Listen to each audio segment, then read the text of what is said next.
বাংলাদেশি নাগরিককে গ্রেফতার করল গোয়ালপুকুর থানার পুলিশ। বৃহস্পতিবার ওই 3 বাংলাদেশি নাগরিককে ইসলামপুর মহকুমা আদালতে তোলে পুলিশ। জানা গেছে, গোয়ালপুকুর থানা এলাকার মোহাম্মদ মাসুদ নামে এক ব্যক্তির বাড়িতে আশ্রয় নিয়েছিল এই বাংলাদেশি নাগরিকরা। গোয়ালপুকুর থানার পুলিশ বৃহস্পতিবার ধৃতদের ইসলামপুর মহকুমা আদালতে তোলা হলে 4 দিনের পুলিশি হেফাজতের নির্দেশ দেয় ইসলামপুর মহকুমা আদালত বলে জানিয়েছেন ইসলামপুর মহকুমা আদালতের সরকারি আইনজীবী সঞ্জয় ভোয়াল।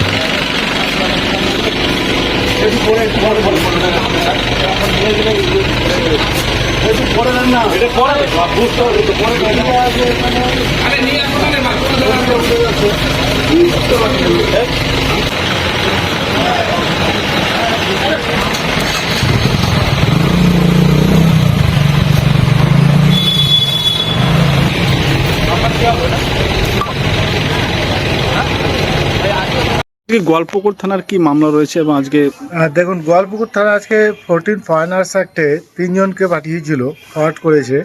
এদের নাম হলো মোহাম্মদ মুর্তাজ আলী, মোহাম্মদ আলী এবং প্রবীণ রায়। এরা বাংলাদেশি নাগরিক।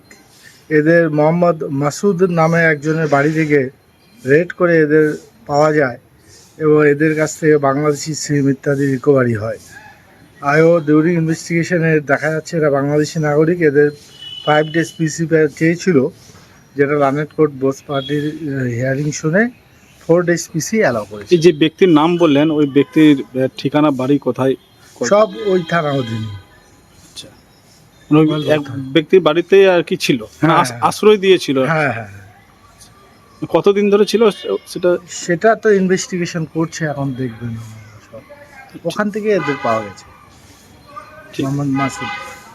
ঠিক আছে।